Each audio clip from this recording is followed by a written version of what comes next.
everyone, I'm Surabhi. Welcome to my channel. Today I'm going to review two books of ours. One is this fiction book, The Heidi, and one is a non-fiction book, Your Fantastic Brain. So I'll give you the insider sneak peek of the books, why do we like them, what they are all about, and then you can decide that do you want to have in your library or not. So let's start with our fiction book, The Heidi. This is a very famous, world famous book in a way. This is a chapter book, but I have a mini version, in the sense if you go to Amazon all, you'll see big thick chapter book for it, but this is a picture book kind of, and chapters are there, but like shorter chapters, story still the same. So that's what I bought it 3 years back, and my elder one has read it, she loves it, and I do read aloud of this book to my little one, and she also loves it. So first, what is the plot of the story? That this is a story about this little girl. Her name is Heidi, and the sensitive part is that this girl does not have parents, and she lives with her aunt, but her aunt finds a job in a city near Frankfurt, and she decides to leave Heidi with her grandfather, who lives in the hills, far away, but he's someone a very grouchy and grumpy grandfather kind of person. So, but Heidi is such an innocent and such a sweet child that she just loves the hills and mountains and sheep and goats, and she start living with her grandfather, and grandfather also changes under the care. She doesn't work, but the care of a little child, like just her personality changes her grandfather, and she's just loving everything and enjoying that life. Then one day the aunt comes back and tells her that she has found a job for Heidi in a city, and she tricks, or basically takes Heidi away from the mountains to the city, and Heidi is not happy about it, but yeah, she didn't have a choice.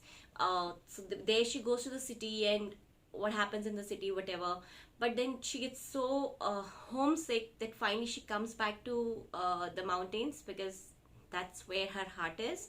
And then there's a story woven along with that I'll show. So my girls love everything about this book. They love this little girl, how kind, simple, and a child which any child can relate to, right? A very pure kind of child. And then the hills, mountain, greenery, everything which my parents relate to their grandparents' house. So, and all sheep and all the animals, and the way she plays with them, and her childhood, her child actions, this everything you'll fall in love with. So I'll just show you the inside. So this is a picture plus chapter book. See if you can find this version. And these words are like big enough. So my girl, when she was near about 6, 5.5, she could read it. They're not like very stressful to eyes, like this. So this is the girl Heidi, and this is her aunt who is taking her to the grandfather house.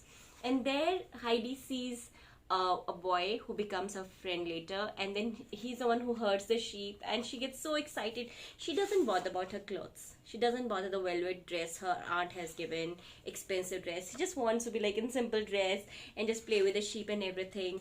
And when even the grouchy grandfather, she just opens and openly hugs and like, yeah, grandpa, irrespective of any mindset, what, like he looks grumpy or he doesn't talk properly initially, the way it happens, but she's just a child who just loves everyone. And then she builds up her life in the mountains, playing with sheep, taking goats, feeding them grass, every simple thing. And then the second chapter, it happens that the aunt, it's the same aunt, because she now lives in Frankfurt and all dressed up in that special attire, she comes to take Heidi to get a job. So her job is that there is another girl, again it's a very sensitive thing, that this girl has always been on wheelchair. This girl doesn't have mother and has a father who is always busy with business. So her father, who loves her dearly, her name is Clara, wants a friend for this girl who lives with her inside the house, because she can't go out of the house, she's on wheelchairs. So that's why Heidi is brought as a friend to this girl Clara, who is a little older to her, but Clara also loves her, and Clara is also very gentle and a very nice girl. And Heidi tells her all the stories of the mountains and friends and everything, and then Clara loves her. She loves her innocence and everything. But here is Heidi, who is not able to see even a single tree in the city, not even a single tree. And she says, I want to see a tree. And then someone suggested that you go, there's a church, go on the top of the church, and from there might see a tree. So she puts all the effort, go to the church. But yeah, then she finds their kittens. She brings the kittens back because she loves animals. And this is where my girl's like, oh, can we have a kitten as a pet? All those stories.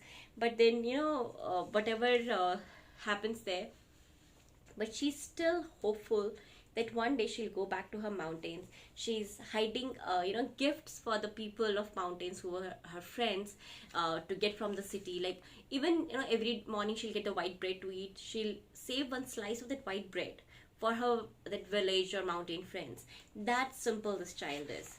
And then this is the father, and that is the doctor of Clara, and who tells that Clara is doing really well, and this girl Heidi is really amazing, and it's such a good idea that you brought this girl here. But with time, the doctor and the father also realizes that Heidi is not happy. She has started sleepwalking, and she's crying in sleep because she is so homesick. She wants to go home. And then Clara's father is also a very kind man, and they decide that okay, she's very good for Clara, but she needs to go back home. And they specially plan for Heidi to go back home, and Clara gives her favorite flamboyant dress, that as a gift. But Heidi doesn't care. She leaves the dress and she just wants to dress up as a simple life and simple girl she was in mountains, because that's what the clothes does not decide your happiness. The kind of big house you live doesn't decide your happiness. Her happiness was in simple dress with her animals and her village and her mountains, as simple as that. And then there, once Heidi is back to mountain, she's very happy. Then what happens? Clara, she is missing Heidi now. She wants to go to the mountains. And they said, okay, we will take you. So they make special arrangements for her. And this was also very new thing for my kids, because Ashwood, they have not seen someone live a life of wheelchair. They see people here in Singapore, because Singapore is very much wheelchair friendly place. But just seeing the challenges of these kind of people who lives in high mountains where you don't have facilities like we have in Singapore, special passageways or something like that. So yeah, my kids asked many questions regarding this girl also. But anyways, Clara comes back to Heidi to meet her in the mountains, and she had a wheelchair, but that wheelchair is broken. There's a story, it happened and it got broken. Now Clara is very sad that now I can't see your fields, I can't see your goats because I don't have a wheelchair. And then the Heidi, who is much younger than her, even in size, she says, I'll pick you up. I will pick you up and I'll show you the fields and mountains, And she encourages, okay, take one step, take two steps. And she finally, the magic happens that Clara, who was always on wheelchair since her birth, she can walk. And when the father comes to pick Clara up, he is like, what? And that's why it's the magic of mountains and magic of good air and magic of happiness. Basically, when you're happy, when you're outside, when the nature, everything is just magic, everything is so beautiful. And then happily Heidi stays back with the grandfather, and the grandfather loves Clara also, so how the grandfather takes care of Clara, that is also there. And then the Clara goes back with her father, all healthy and hearty, go back to his place. So yeah, I mean, there is nothing in the story you won't fall in love with. We are from Himachal, so anyways, we are from the hills and mountains, and we live in plains anyways. But it reminds me of my childhoods. My kids can just imagine and this kind of childhood, and it's all about nature. It's not about the houses or the clothes or the amenities or anything else. It's just simple life, which is most relaxing and most beautiful. So that's what Heidi is for you. The second it's a non-fiction book. It's also a very famous book. It's called Your Fantastic Elastic Brain. Stretch It, Shape It. So this book is not like amazingly good, but it is good in the sense of, if you don't know, we listen to the Big Life Kids podcast. That's a growth mindset podcast, and we don't do any more activities, but yeah, that podcast talks about that, you need to fail in life to grow ahead. You need to experience hard things. You have to try harder things out of your comfort zone so that, you grow, your neurons grow. They, like, the podcast talk about some scientific languages. Again, that is a audio thing, right? So I wanted something in a book which my child could go back and refer to. So I was looking for a brain book, but a very basic brain book. We just talk about some parts of it and like just a growth mindset around. Okay, nothing like the human anatomy or something like that. Very, very basic brain book which talks something on the lines of growth mindset. That was my requirement, and this book fits there. So I'll show you inside. So it's a very simple book. It's a very, again, it's a very like 6-5-6-year-old, very child level thing that, there's a boy, there's a girl, and basic. It just says that basic simple functions of your brain, that you have choices, you can become anything. Your brain does all the things that make you. Your elbow movement, you want to play, it's your brain who's making you play. You can remember things because brain is helping you things. And then it just shows that there are different organs, and these organs are also connected to the brain, and the brain makes them work in a very child friendly, not like scientific way, but just tells you that the brain controls everything you do, everything you think, everything you feel, even everything you dream. That all is controlled by brain. Then it starts here. Very basic brain structure. Okay, that has cerebrum, hippocampus, prefrontal cortex, amygdala, and cerebellum. So just the first introduction of a brain structure to a child. Very basic thing. Now, just because it has 5 parts, it just talks about 5 parts, nothing else. So what does the cerebellum do? What is this part? What does it do? Just 2 lines. Like, cerebellum is a small part at the back of your brain that helps your muscles to coordinate your movement and balance so that you can walk, ride, and play tag. That's it. It doesn't talk about any more details. That way, it covers each of these 5 parts of the brain, which the language the child can understand. Like, okay, this part of brain is controlling your movement. This part of brain is controlling your emotions. This part of your brain is controlling, like this amygdala is controlling your emotions. This part of brain, hippocampus, help you remember your memories, like that. So very, very basic, these 5 parts which a child can relate the terminology, like, yeah, my body movement, this part, feeling, this part, that kind of basic thing it's doing. And then you can make your brain do even more. Now it starts with the growth mindset. Like, you need to stretch it. Stretch it means you need, like, you stretch your body to make your muscles strong, you stretch your bones to make them strong. The same way you have to stretch your brain to make it strong. And so how do you stretch it? You stretch it by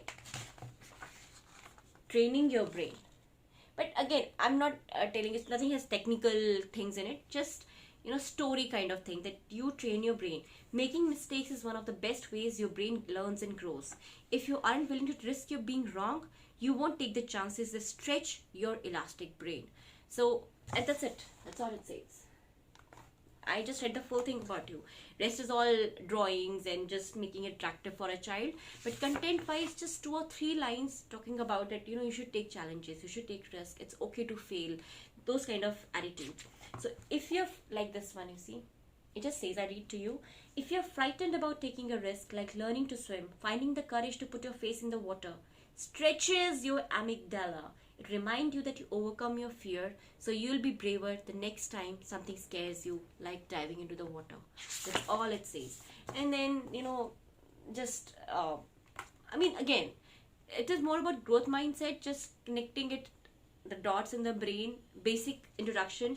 So, I will suggest it, like, if you're introducing brain rather than your complete human body anatomy, this is the best book which I have found till now for talking about brain and growth mindset at the level of these little kids I have.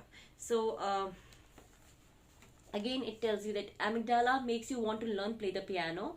Cerebrum helps you decide to practice. Cerebellum calls up the memory of watching and listening when your piano teacher showed how you play the music.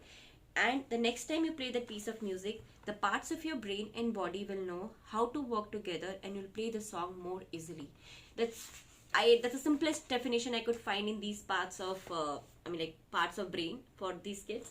And then again, very simple and pictorial representation of how you should stretch your brain, how should work hard at things even if you feel you're failing there. And that's it.